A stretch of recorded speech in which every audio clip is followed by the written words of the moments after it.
9, 8, 7, 6, 5, 4, 3, 2, 1, 0.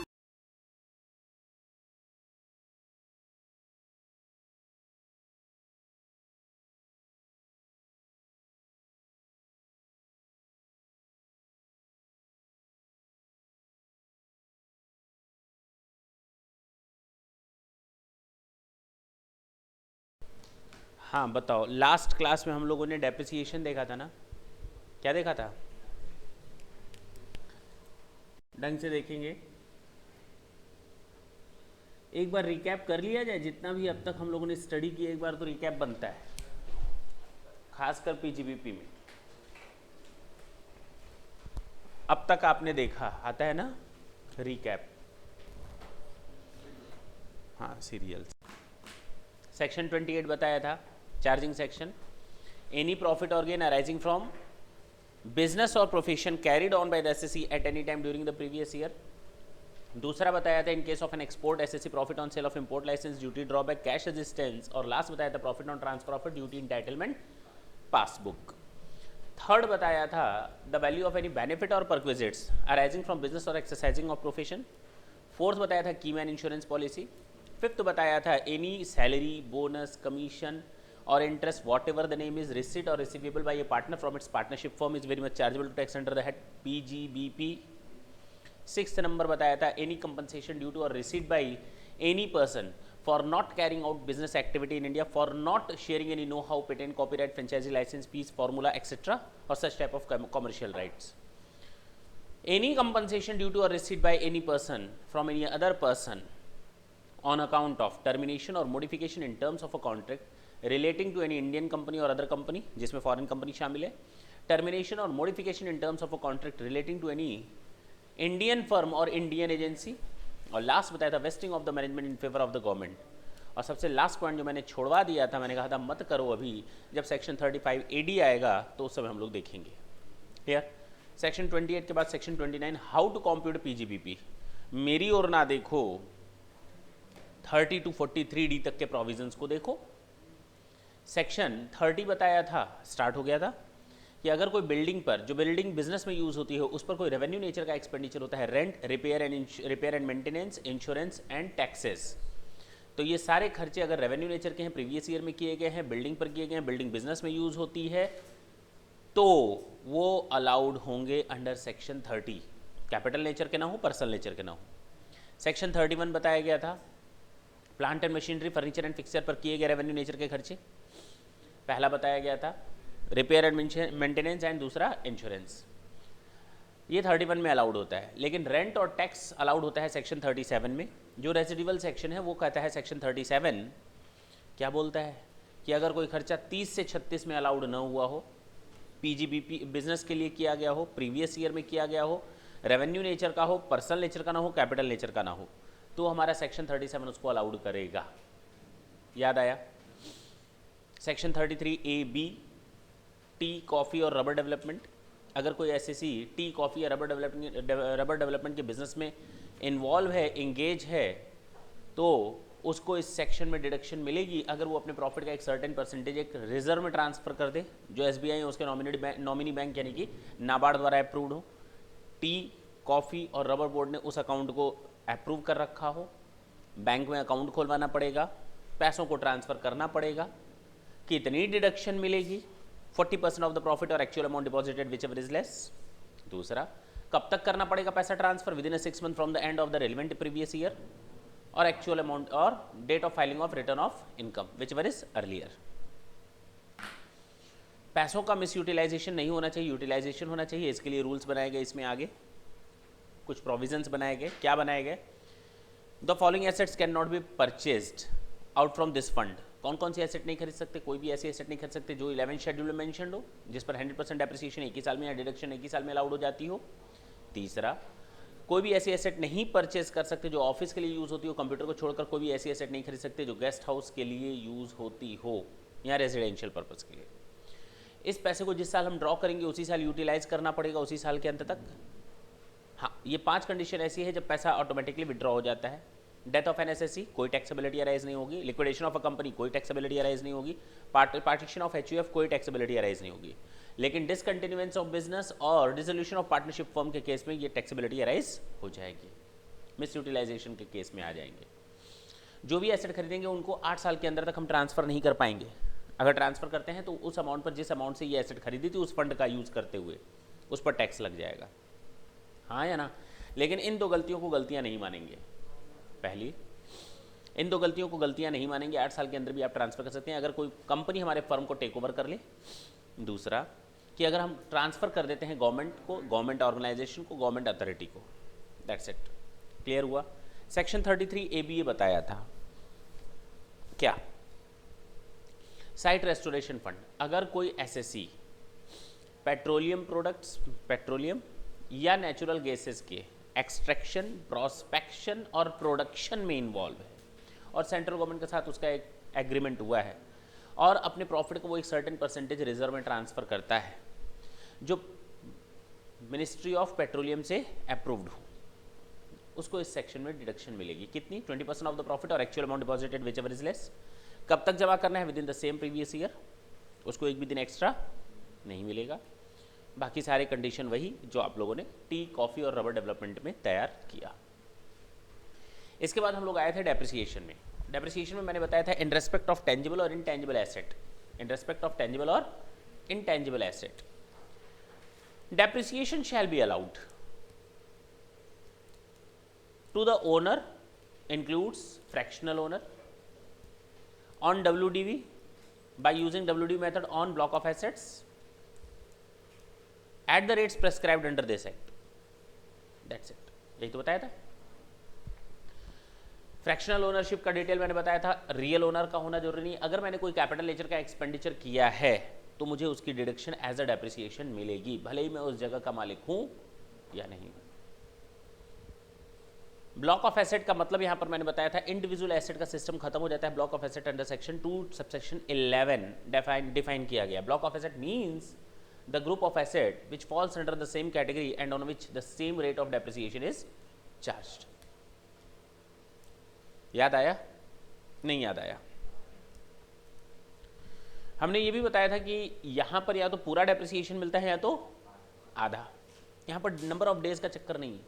अगर कोई एसेट 180 दिन से कम यूज हुई हो, अगर कोई एसेट प्रीवियस ईयर में 180 दिन से कम यूज हुई है, मैंने वर्ड यूज किया if any asset is acquired and put to use. ढंग से सुनना, फिर मैं ढंग से सुनाता हूं। If any asset is acquired and put to use less than 180 days, दोनों चीजें साथ साथ, परचेस किया और उसी साल में 180 दिन से कम यूज किया, then we will get the 50% of the normal depreciation on that asset.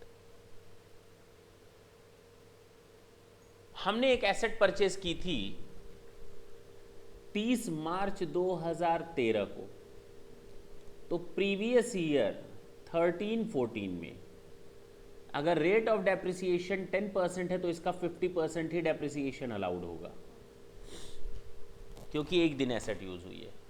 पक्की बात है ना? मान लेते हैं खरीदा मैंने 30 मार्च को, लेकिन पुट टू यूज किया है मैंने 15 मार्च 2014 को। एसेट एक्वायर कब की और पुट टू यूज कब की? हो सकता है? नहीं, नहीं हो सकता, नहीं हो सकता। If any asset is acquired and put to use less than 180 days during the previous year, then depreciation is equal to normal depreciation का कितना? 50%। यही तो है।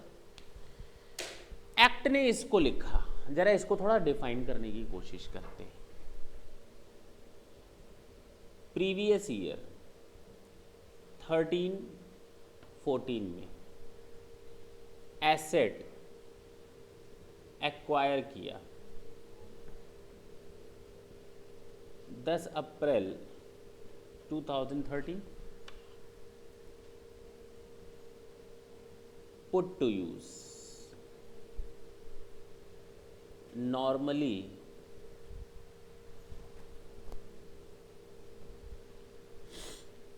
if no information is there,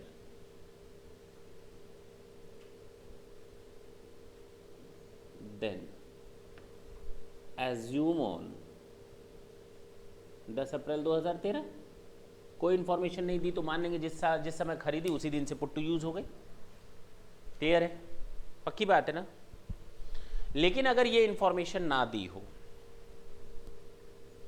clear cut दिया हो कि हमने एसेट को पुट टू यूज किया है 30 सितंबर 2013 एट 5 लाख, डेप्रिसिएशन है 20%, बताओ डेप्रिसिएशन रुपीज में कितना चार्ज करोगे प्रीवियस ईयर 13-14 के लिए?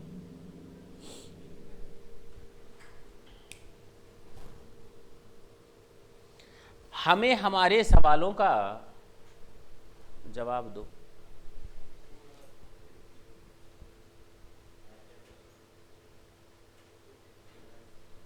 कितना रुपए में बताओ?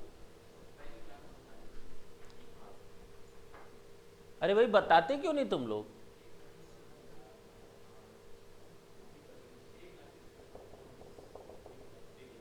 कितने लोग कहते हैं 1 लाख? कितने लोग कहते हैं 50,000? कितने लोग कहते हैं 5 लाख?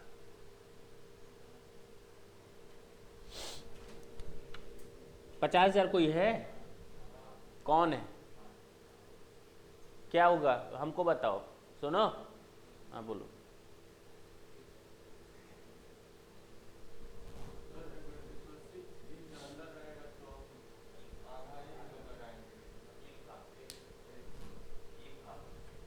अरे अक्टूबर पूरा, नवंबर पूरा, दिसंबर पूरा, जनवरी पूरा, फरवरी पूरा, मार्च पूरा, 180 दिन तो यहीं हो गए, ऊपर ही हो गए। तो सोचना क्या है? यहाँ पर लिखेंगे हम acquired plus put to use more than 180 days, है ना? पक्की बात है ना? तो डेप्रिसिएशन हो जाएगा 5 लाख का 20%। हो सकता है ना? This is your answer. हटा सकते हैं इसको कि लिखना है? नहीं, लिखना हो तुरंत लिखो, इसके लिए हम टाइम नहीं देंगे।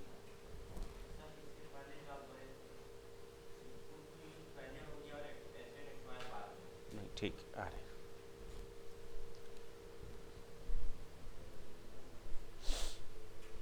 नोट हो गया?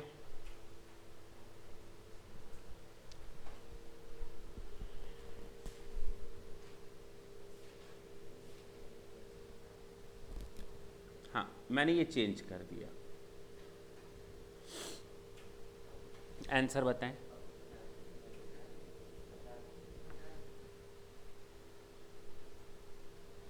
अक्टूबर कर दिया, नवंबर, दिसंबर, जनवरी, फरवरी, मार्च हमें नहीं लगता 180 दिन से अधिक है, कम है। तो ये हो जाएगा ऐसे, तो हो जाएगा 5 लाख का 20%, ये नॉर्मल डेप्रिसिएशन, नॉर्मल डेप्रिसिएशन का 50%। ये भी समझ में आ गया? लिखना हो लिखो, मैं तुरंत हटाने जा रहा हूं।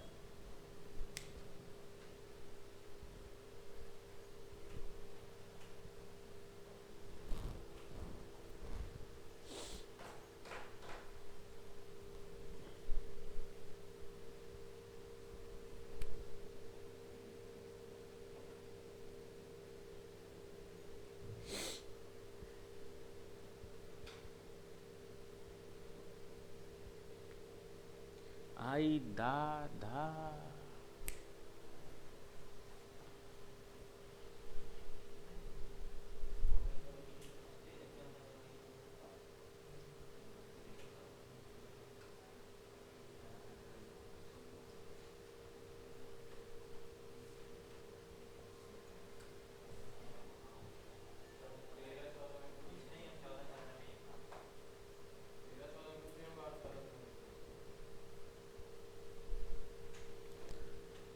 प्रीवियस ईयर 13-14 में नील डेप्रिसिएशन कितना होगा, और प्रीवियस ईयर 14-15 में देखा जाए,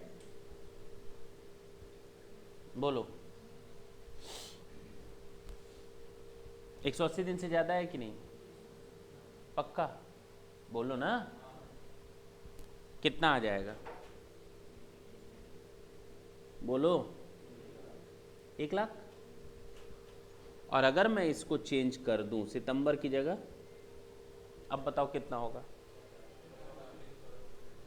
अब कितना होगा, इसमें अब कोई दिक्कत है, बहुत दिक्कत है, ये भी गलत है, जो अब दे रहे हो 50,000 वो भी गलत है।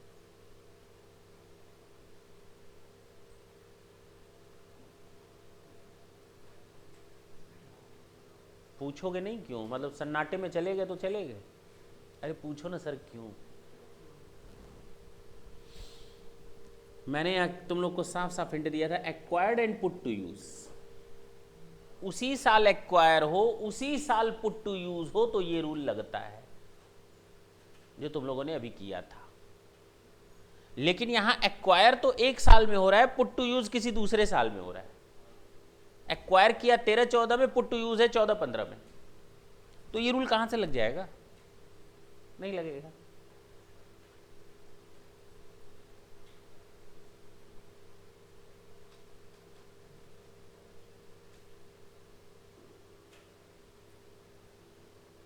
बोलो, मैंने साफ साफ यहां लिखा है ना, acquire and put to use, देखो ना यहां पर भी मैंने लिखा है साफ साफ, देखो इन दोनों पर क्यों इतना एम्फेसाइज किया था, क्या रीजन था इसको ऐसे लिखने का, कोई तो रीजन रहा होगा, नहीं तो यहीं लिख सकते थे acquired and put to use, इस तरह डिजाइन बनाकर क्यों लिखा।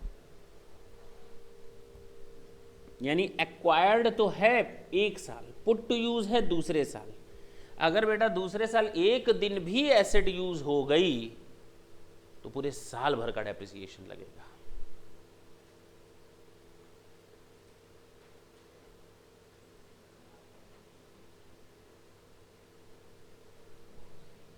अगर एसेट मेरी 30 नवंबर को होती, 30 मार्च 2015 को भी पुट टू यूज की जाए 1 दिन पहले 14-15 में, तो भी पूरे साल भर का डेप्रिसिएशन लगेगा, क्योंकि एक्वायर्ड किसी और साल में है, पुट टू यूज किसी और साल में। और ये 50% वाला रूल केवल उसी समय लगेगा जब एक्वायर्ड और पुट टू यूज उसी साल किया गया हो। बोलो, तो ये आंसर होगा इसका 31 मार्च का 5 लाख का 20%। ये नोट कर लेना जरूर से, ये जरूर नोट करना।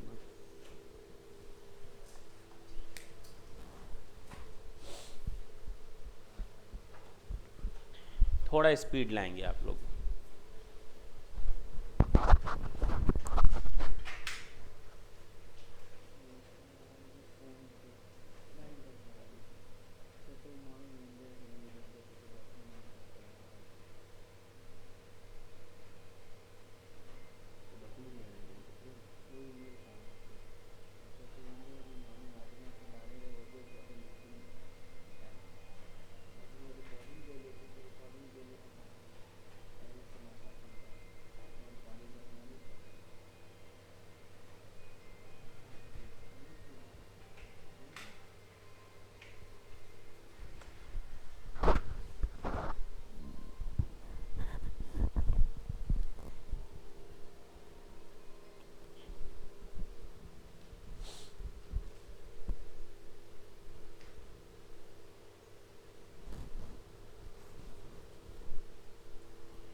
सकते हैं आगे। ये कंसेप्ट अब क्लियर रहेगा? बोलो।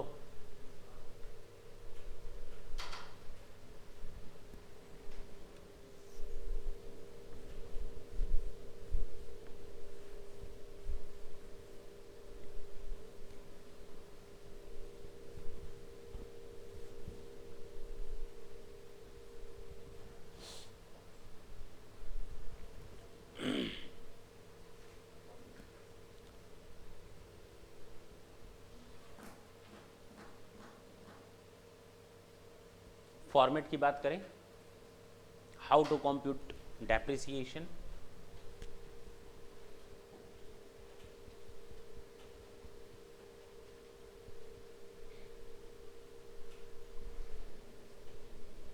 देखें इधर, opening WDV of block of asset. अब क्लियर है? देख लें इधर,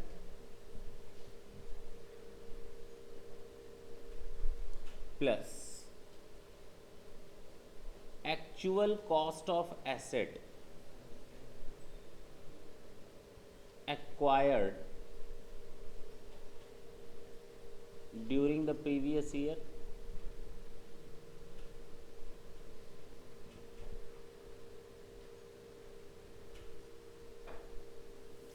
minus money payable in respect of asset sold, discarded, damaged, etc.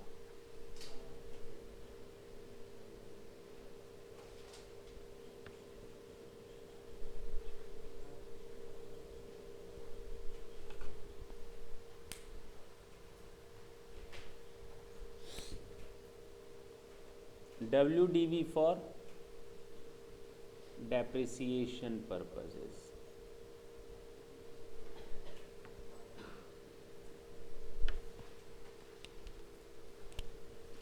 Minus depreciation.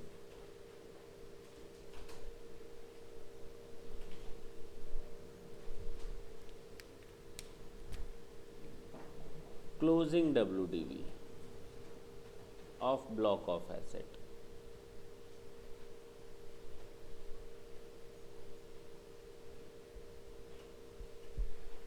Note कर ले, ये फॉर्मेट है। एग्जाम में क्वेश्चन आता है, सुन ले। बच्चों से गलतियां होती हैं, गलती करना मनुष्य का स्वभाव है, to err the human nature. लेकिन ये गलती ना करना। एग्जाम में अगर डेप्रिसिएशन से रिलेटेड क्वेश्चन है तो आपको यही फॉर्मेट, जिस वर्ड में मैंने लिखा है actual cost of asset acquired during the previous year, यही सेंटेंस यूज करना है। मैंने वर्ड यूज किया है money payable in respect of asset sold, discarded, damaged etcetera. आपको यही सेंटेंस यूज करना है। बुक्स ने क्या किया हुआ है, किताबों ने क्या किया हुआ है, डिफरेंट ऑथर्स ने क्या किया हुआ है, सुन लें। उन लोगों ने लिखा है ओपनिंग WDV क्वेश्चन को सॉल्व करते समय, plus purchase of asset during the previous year minus asset sold. जन्म में ये गलती ना करना। अगर तुम्हारा इससे आंसर सही आ गया, मान लो 2 मिनट के लिए मानते हैं तुम लोगों ने ये फॉर्मेट यूज किया और सही आंसर आया, तो एग्जामिनर आपको 5 में से 2 नंबर देगा। आपने ये फॉर्मेट यूज किया और मान लेते हैं 2 मिनट के लिए गलत आंसर आया, तो टीचर इतना खुश हो जाएगा कि आपको 4 नंबर दे देगा। तो एग्जाम में क्या करके आओगे? सही।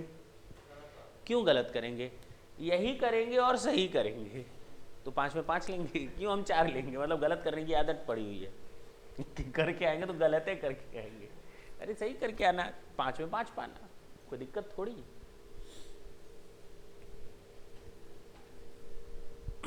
और मैं ये बता रहा हूं अभी तुम लोग को कि ये गलती तुम लोग करोगे और थोड़ी देर बाद तुम लोग खुद करोगे। यहां पे करोगे, सोच लो, देखते हैं।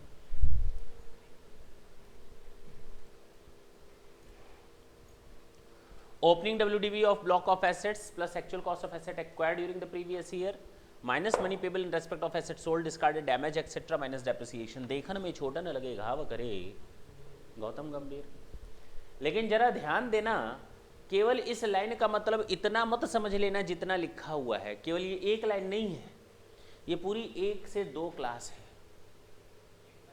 ये एक लाइन पूरी 1 क्लास चलेगी, 1 से ज़्यादा चलेगी, ठीक है। मनी पेबल में ज़्यादा टेंशन नहीं पालना है, जो टेंशन है वो यही है। अभी जो हम लोग को सीखना है वो इस फॉर्मेट का यूज सीखना है। क्या सीखना है? Use, how to use this one format while we are just going to calculate the amount of depreciation as per the income tax act. How to frame the different block of assets. हम लोग को block of assets सीखना है कि कैसे block of assets बनाए जाते हैं, ब्लॉक ऑफ एसेट्स कैसे बनेगा, ठीक है ना। हटाएं, अब नोट हो गया।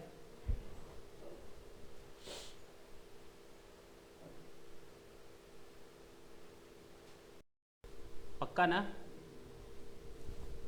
चलिए कुछ क्वेश्चन सॉल्व करते हैं जो इस फॉर्मेट पर बेस्ड है।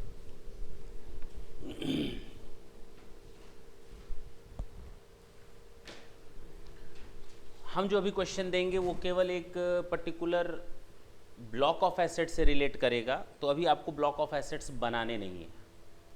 हम ये मानते हुए चलते हैं कि वो ब्लॉक ऑफ एसेट्स एक ही है मेरे पास। और ये इंपॉर्टेंट, द मोस्ट, ये जो क्वेश्चन है द मोस्ट इंपॉर्टेंट क्वेश्चन है। यानी अगर आपको अपने कंसेप्ट सही रखने हैं डेप्रिसिएशन पर, तो लाइन बाय लाइन जैसे हम करते जा रहे हैं कॉपी पर नोट करते जाएंगे, बिना इस चीज़ को ध्यान में रखे कि दोबारा लिखना पड़ेगा, आपको 10 बार लिखना पड़ेगा सेम वही चीज़, ठीक है ना। पक्की बात है। तो पेन और पेपर की कंजूसी नहीं चलेगी, नहीं चलेगी।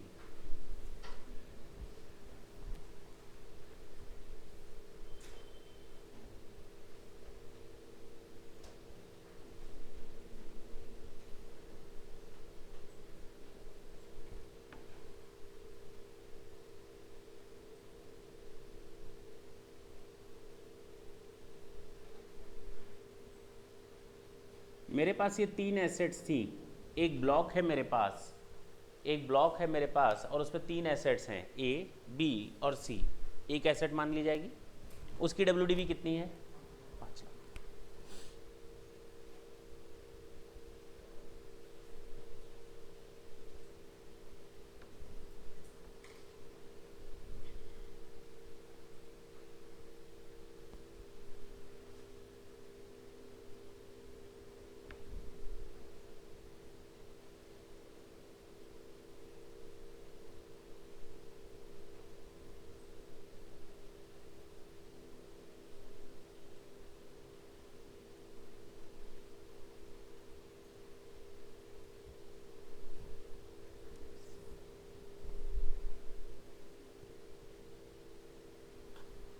हाँ बताएं, क्या होगा इसका solution?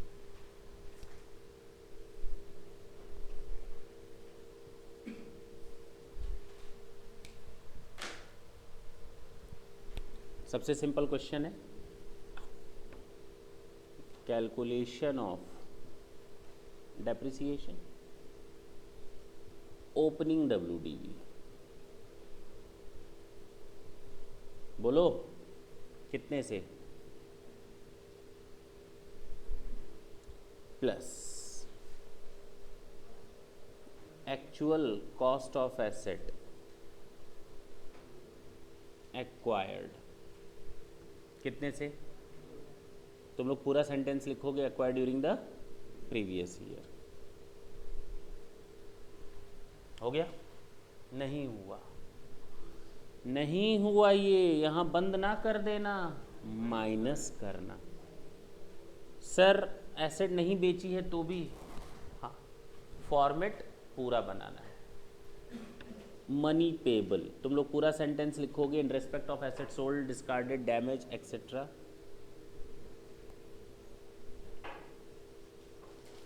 WDV for depreciation purposes,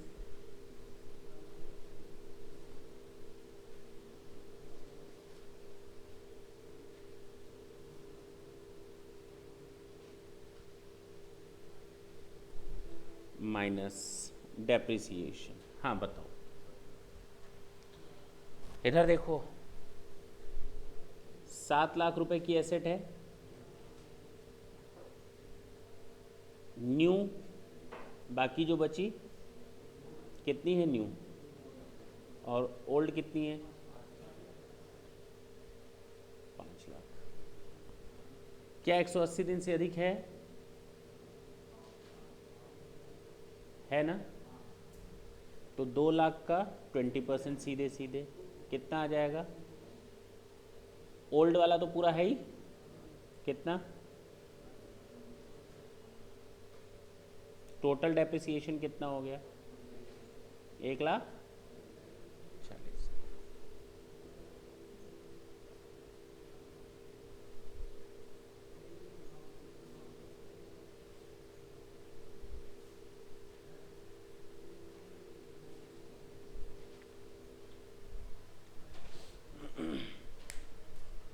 note कर ले, हो गया?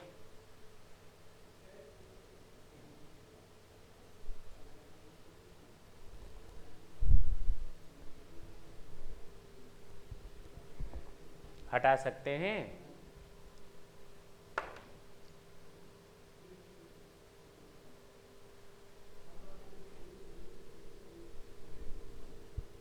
Question number 2।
इस अमाउंट में किसी को कोई दिक्कत आई थी 140 तक? सेकंड करे, कौन कहता है मैं कर लूंगा? देखते हैं।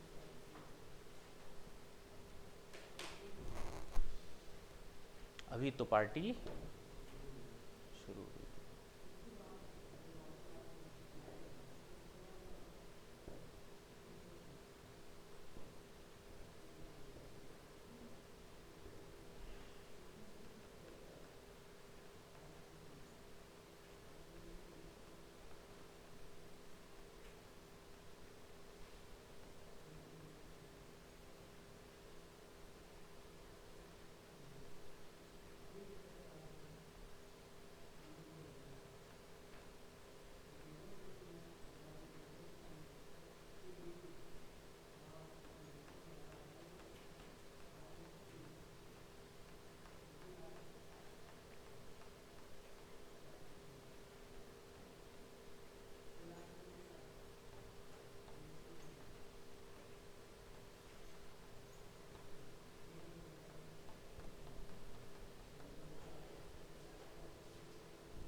बोलो भाई। देखें, हाँ बताओ कितना लेस करेंगे यहाँ पे? नहीं, यहाँ लेस कितना करेंगे?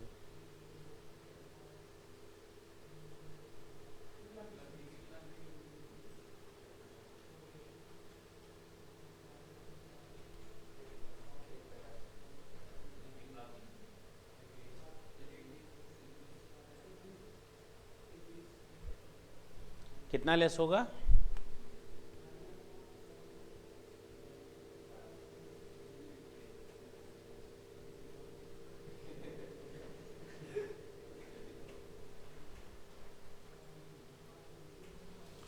तुम लोगों ने कहा, और दांत दिखाने की जरूरत नहीं, गलत है।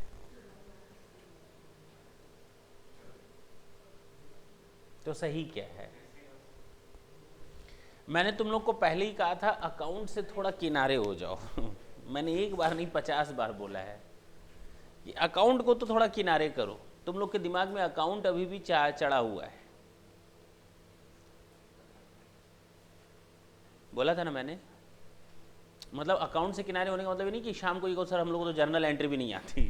वो अकाउंट्स के समय अकाउंट्स की बात करेंगे।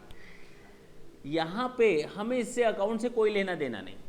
और ये एक ब्लॉक है, ब्लॉक ऑफ एसेट है, एक ग्रुप है। इसमें एसेट आई, जितने की आई जोड़ दिया, इसमें से एसेट गई, जितने में गई घटा दिया। उस एसेट को बेचने से फायदा हुआ या नुकसान, कोई फर्क नहीं पड़ता। अजीब बात है ना? अजीब दास्तां है ये, है ना? अजीब है ना? बोलते क्यों नहीं? हाँ बिल्कुल सही। और आपका ये जवाब कितना सही है? 1,50,000।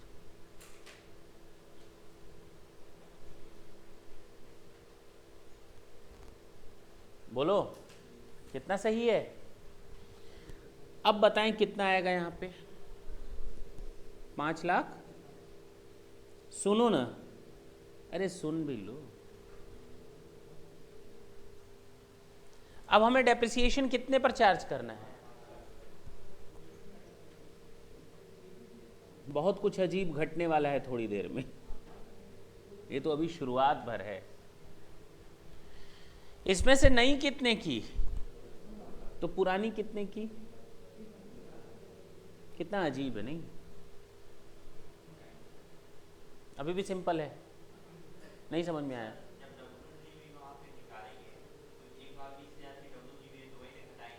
कितना तेज आदमी है, फिर से ये अकाउंट पे जा रहा है। मैंने वही बोला, अकाउंट को पहले किनारे करो।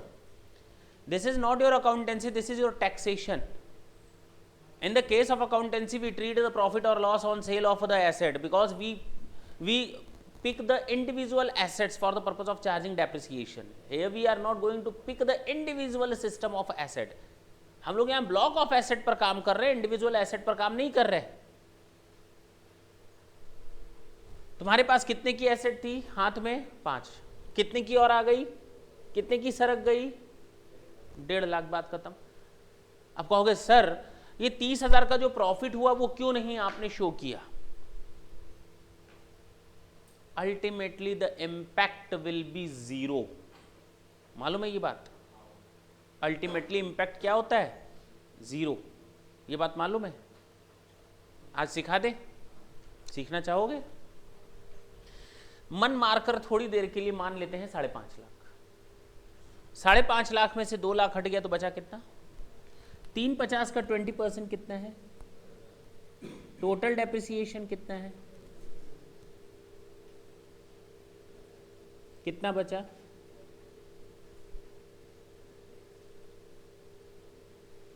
This is your answer. इसको नोट कर लें तो फिर हम आगे बताएं। इसी को थोड़ा और डिस्क्राइब करते हैं, थोड़ी जल्दी करेंगे लेकिन आप लोग, टाइम कम है।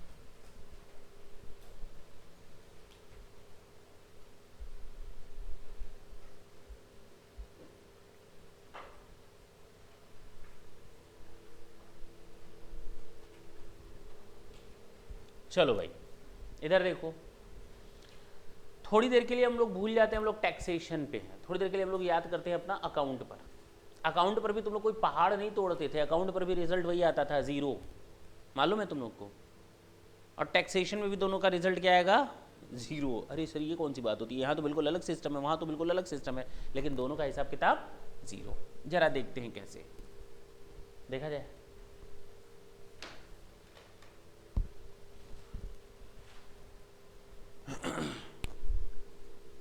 अकाउंट्स की अगर हम बात करें,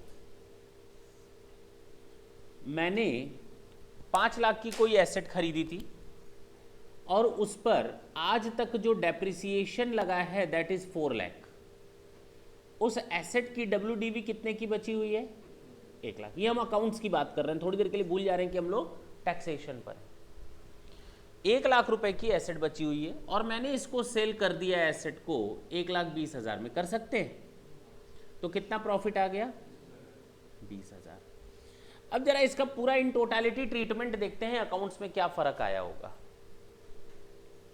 अकाउंट्स में तुम लोगों ने PL अकाउंट में लिखा होगा यहां डेप्रिसिएशन, बोलो, ये बैलेंस शीट रहा होगा और बैलेंस शीट में यहां एसेट लिखे होंगे तुम लोगों ने 5 लाख। 5 लाख में आज तक कितना डेप्रिसिएशन गया, 4 लाख, बोलो। यानी ये 4 लाख यहां से हट करके कितना आ गया, यहां आ गया, कई सालों का मिला करके बचा कितना WDV, 1 लाख। 1 लाख को कितने में बेचा, तो 1 लाख के बदले तो 1 लाख वसूल हो गया, 1 लाख के बदले 1 लाख वसूल हो गया, लिख लो 1 लाख। यानी एसेट कितनी बची यहां पर अब, 0, और हमें 20,000 का फायदा हो गया, प्रॉफिट हो गया।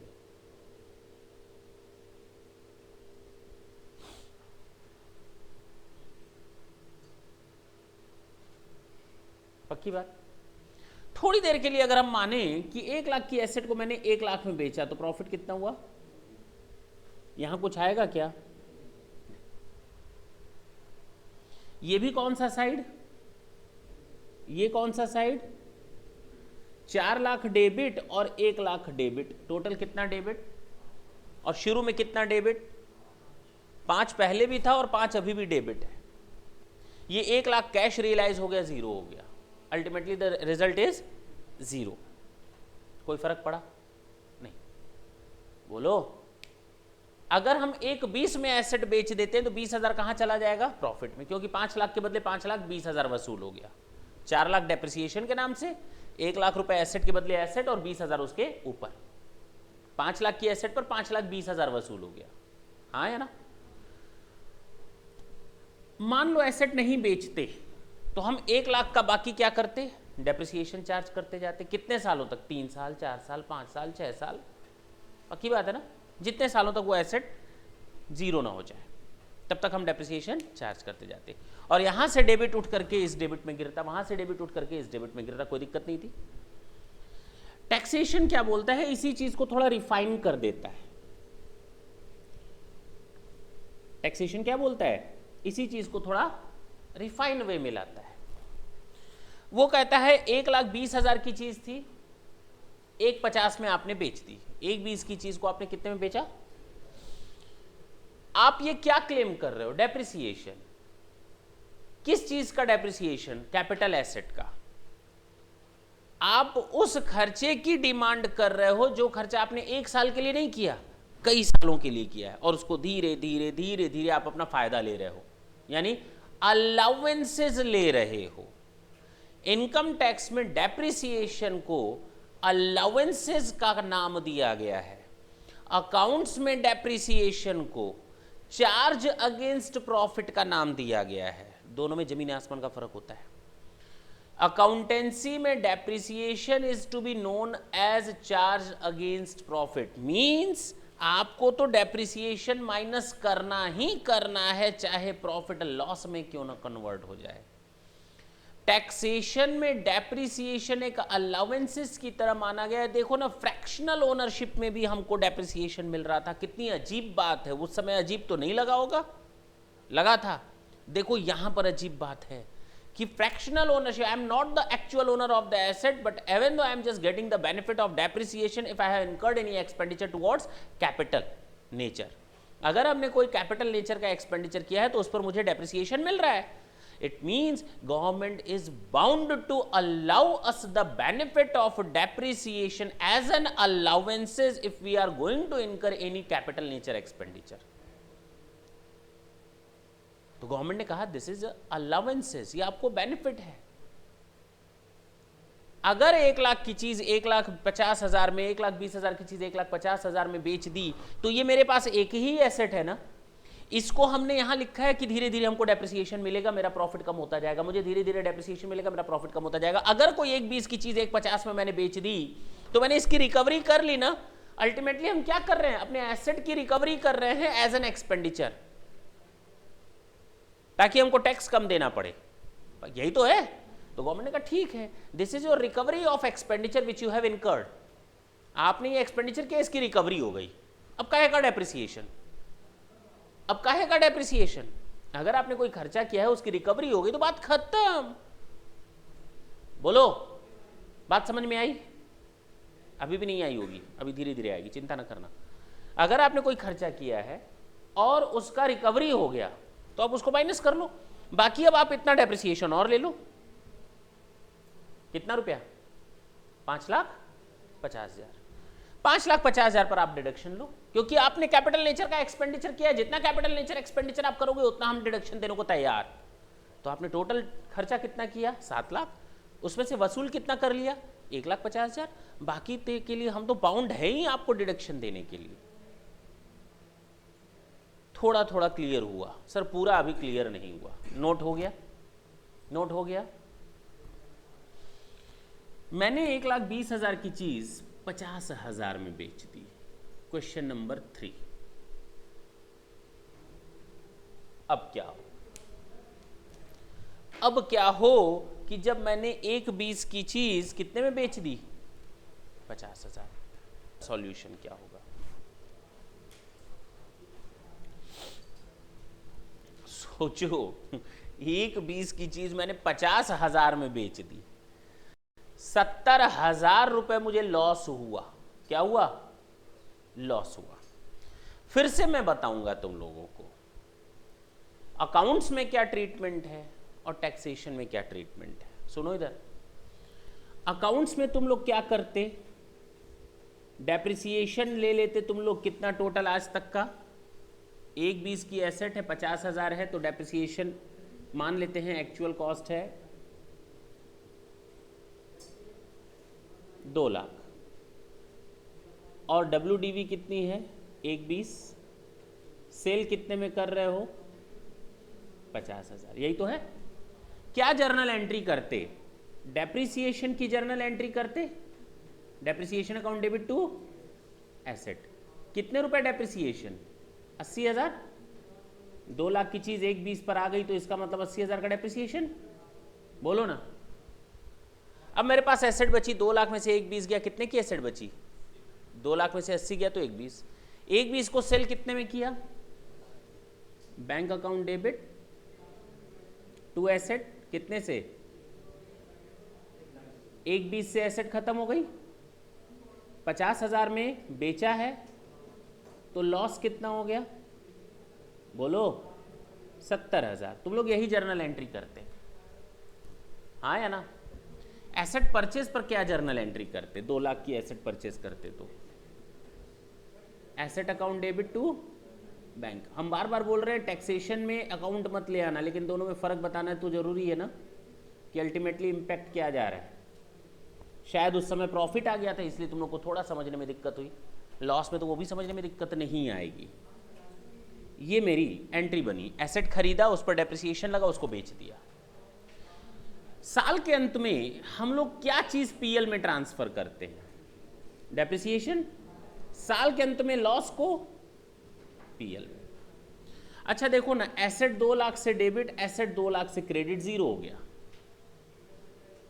क्या हो गया? हमारी एंट्री क्या बनी? पीएल अकाउंट डेबिट कितने से? 70,000 और 80,000. कितने से? और बैंक अकाउंट डेबिट कितने से? और टू बैंक कितने से? अजीब लग रहा होगा कई सालों बाद ये एंट्री देखने को मिली, अगर सारी एंट्रीज जोड़ दें तो। इसका मतलब जितने में मैंने एसेट खरीदी थी, कितने में, उसकी रिकवरी कितनी हो गई? तुम लोग खुद बोल रहे हो this is a recovery. 2 lakh में से 50,000 की रिकवरी हो गई, वो रिकवरी दिख रही है, और जिसकी रिकवरी नहीं हुई वो लॉस है, और उसको तुम लोगों ने पीएल में डेबिट कर रखा है। यहां पर भी हम वही कर रहे हैं, सेम वही चीज कर रहे हैं। जितने की एसेट है, कितने की एसेट है, रिकवरी कितने की हो गई, लेकिन अब हम मान ले रहे हैं ये एक ही एसेट है। तुम लोग को मैंने बोला यहां पर ग्रुप का सिस्टम चलता है, कैटेगरी का सिस्टम चलता है, पूरे एक ब्लॉक का सिस्टम चलता है। तो ये मान लो एक एसेट है, ये एक एसेट खरीदी, इतना पैसा गया, इतनी रिकवरी हो गई, इतना माइनस हो गया, बाकी तुम लॉस का मतलब डेप्रिसिएशन के नाम पर पैसा वसूल लो ना हमसे। हम तो वही चीज बोल रहे हैं ना। अंतर ये लॉस वर्ड अब नाम नहीं आएगा, अब क्या नाम आएगा, डेप्रिसिएशन। अब क्या नाम आएगा, डेप्रिसिएशन। अब क्लियर है? यहां पर भी वही सिस्टम है, लेकिन सोचने का फर्क जमीन और आसमान का है। ठीक है, तो अब अकाउंट के पीछे मत जाना।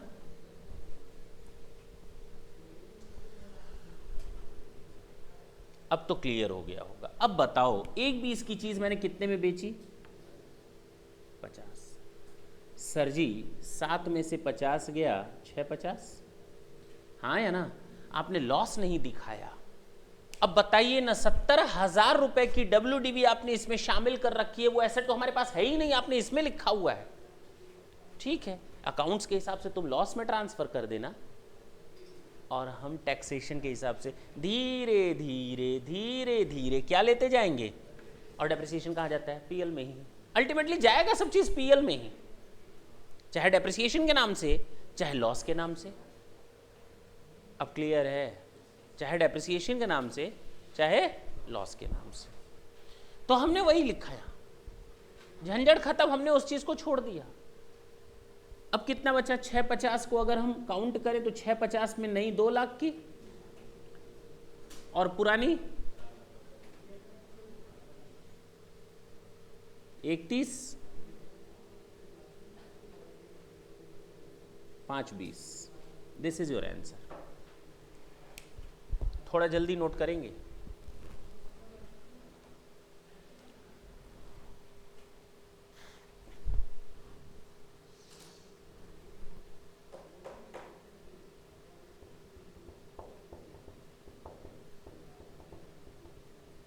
हो गया?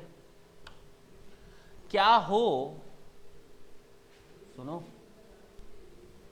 अगर ये 10 जून बन जाए और ये 10 मई बन जाए उल्टा, आप हमें हमारे सवालों का जवाब दें।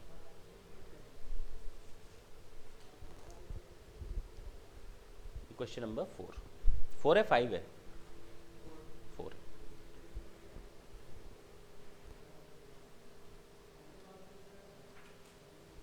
थोड़ी स्पीड लें बाबू।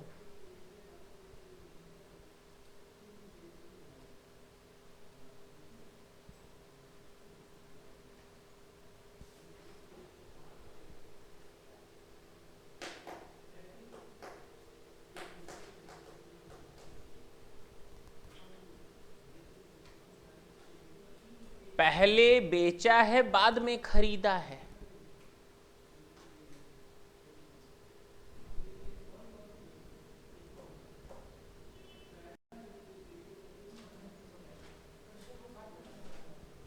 पहले बेचा है, बाद में खरीदा है।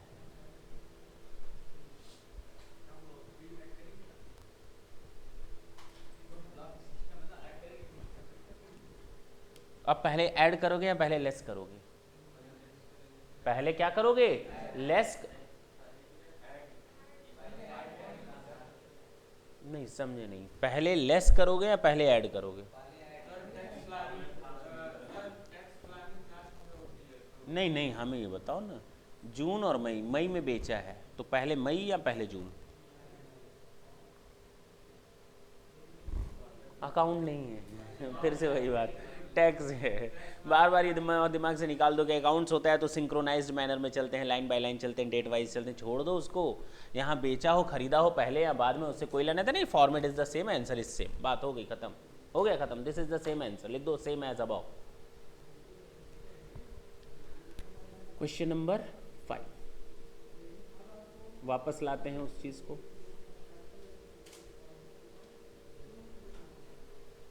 क्लियर. एसेट डैमेज्ड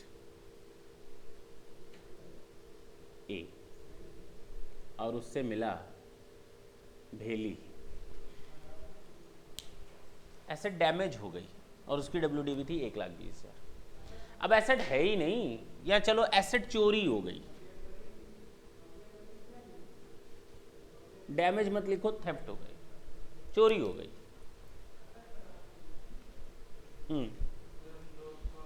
एसेट चोरी हो गई. अब मेरे पास एसेट है ही नहीं और 1,20,000 की उसकी WDV थी, मान लेते हैं.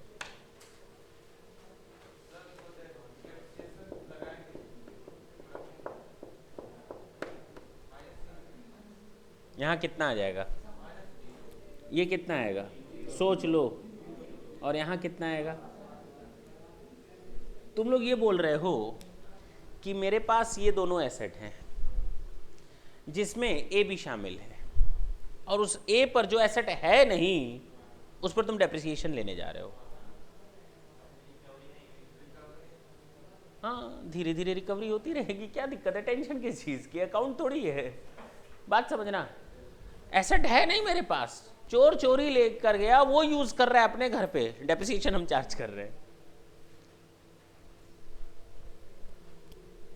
कितना हो गया?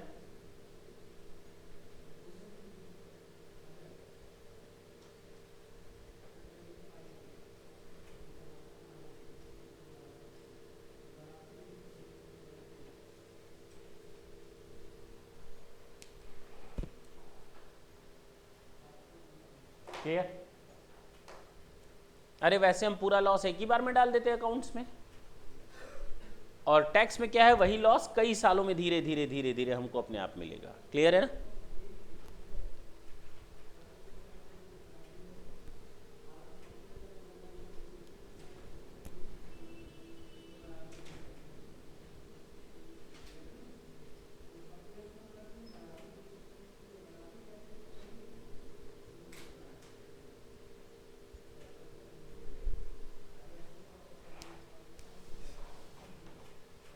Question number 6. इंश्योरेंस से कवर हो गया 80,000.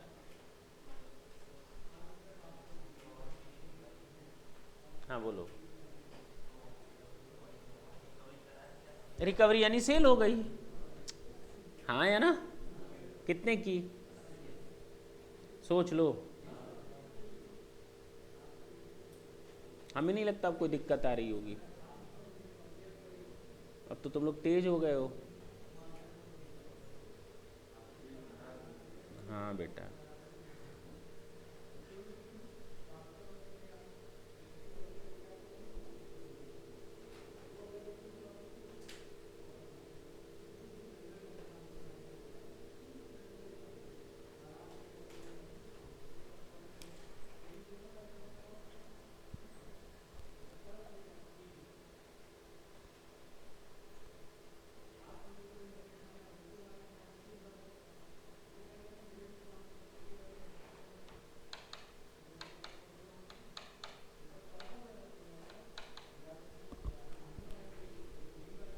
Question number 7.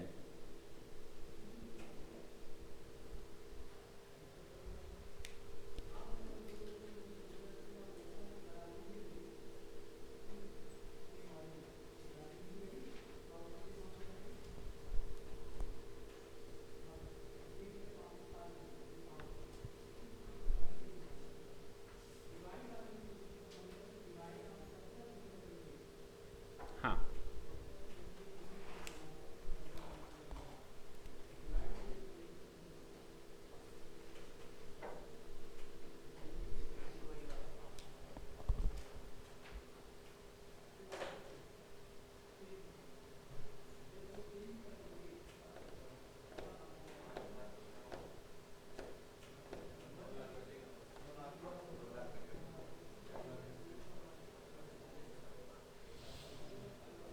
देखो इधर देखो, दिमाग लगाना तो इसमें ज़्यादा है ही नहीं। 7 लाख में से कितनी रिकवरी हो गई, बचा कितना, बताओ कितना डेप्रिसिएशन। 2 लाख पर नई एसेट है या पुरानी, तो 40,000। ओल्ड कितनी बची, 0। अरे ए बी सी में केवल ए बेची है, बी और सी अभी बची हुई हैं, तो 0 कैसे हो गई, रिकवरी हो गई। डेप्रिसिएशन से मतलब है कि नहीं, तो 0 हो गया। समझ में आई बात।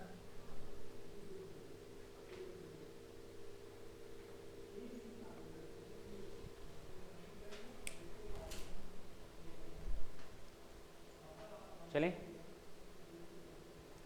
क्वेश्चन नंबर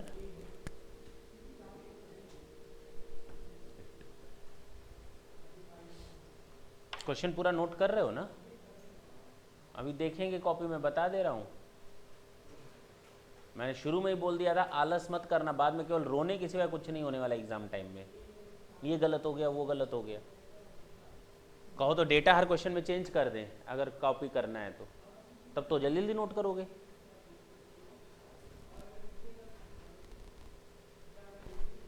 मतलब डेटा अलग अलग रहे और कंफ्यूज करके पढ़ाओ तो समझ में आता है, नोट करो, है कि नहीं, कहीं छूट ना जाए।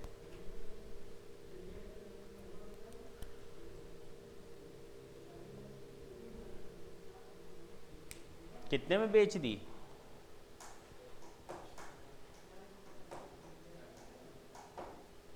हाँ बताओ। बच्चा बोल रहा है कि सर आप यहां से 6 लाख माइनस कर दो और 1 लाख है, और 1 लाख की नई एसेट बची, जबकि मैंने नई एसेट कितने की खरीदी थी, तो बची 1 लाख की।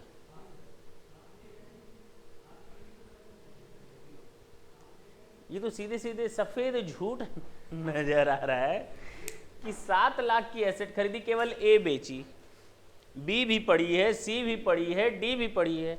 अरे हमको इन लोगों से कोई लेना देना नहीं होता ना, हमको यहाँ एक ब्लॉक से लेना देना होता है।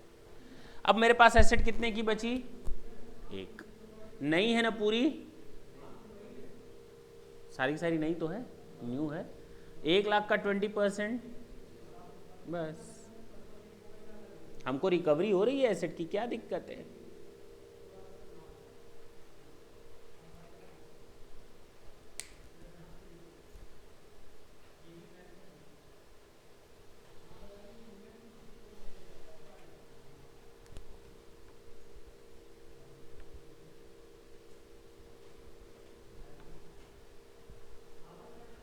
अब जरा इसको करके दिखाओ जो मैंने अब दिया है, क्योंकि तुम लोग आधा दिमाग लगाओगे, आधा तो छोड़ दो।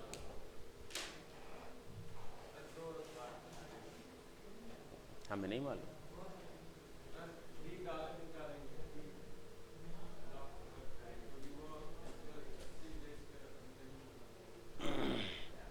थोड़ा जल्दी करें।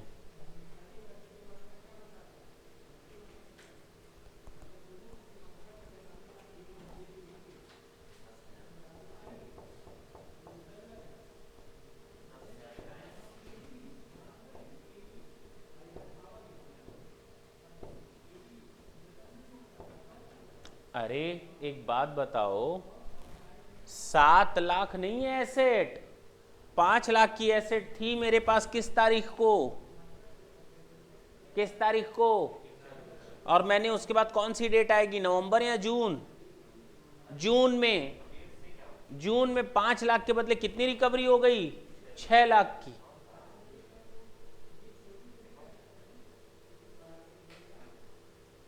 डेट से तो कोई लेना देना ही नहीं है, हमें तो केवल साल के अंत में देखना होता है कि डेप्रिसिएशन में ब्लॉक ऑफ एसेट बचा है या अच्छा। यानी करना ऐसे ही है, answer is same.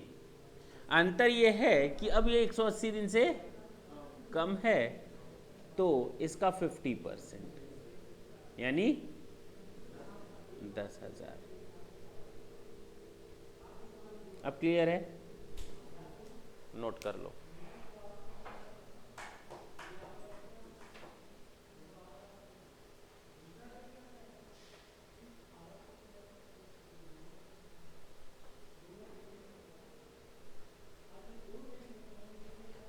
Question number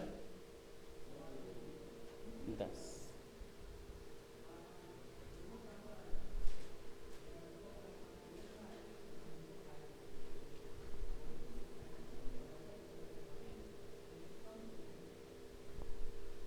जरा ये करके दिखाओ।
इधर देखो, हम कितने में बेच दें एसेट? कितनी बची? सोचो ना, कितनी बड़ी विडंबना है। क्या है कि 650 हम दिखा रहे हैं कि मेरे पास एसेट बची, और इधर देखो ना, इधर देखो, ए बी सी 3 एसेट थी, तीनों बेच डाली हैं। कोई नहीं है एसेट मेरे पास, केवल नई खरीदी थी कितने की। अब 3 में से 3 बिक गई तो बची कौन सी? डी। बोलो ना। 650 में नई कितने की और पुरानी कितने की? अरे 3 थी, तीनों बिक गई। उससे कोई लेना देना नहीं। अब तो तुम लोग तेज आदमी हो गए हो। एसेट फिजिकली है ही नहीं, लेकिन बावजूद उस पर हम लोग डेप्रिसिएशन चार्ज करेंगे। अब समझ में आई बात? मान लेंगे साल भर का था, पुराना है तो 1 लाख। बोलो 1 लाख।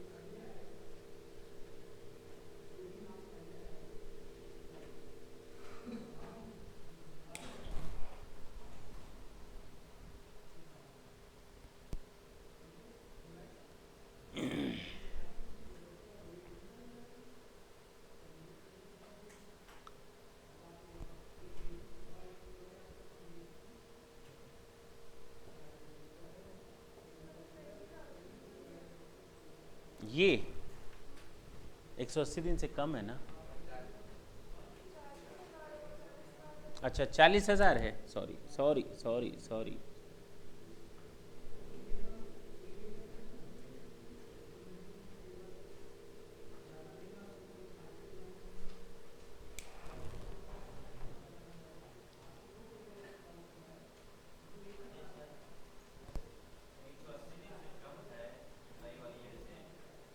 तो 2 लाख का 20%, 40,000 का आधा 20,000 ना।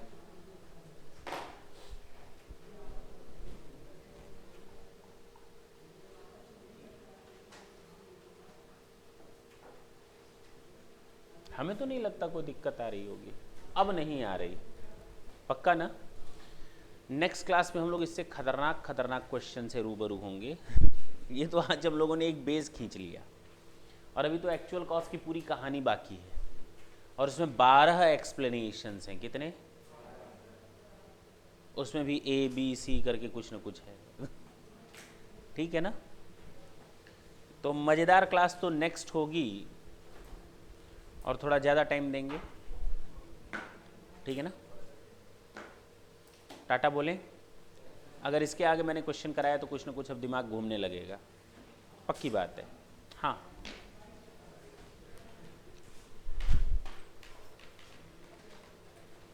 तो डोज होता है ना, डॉक्टर एक साथ सारा डोज तो देते नहीं, कहते धीरे धीरे खाओ।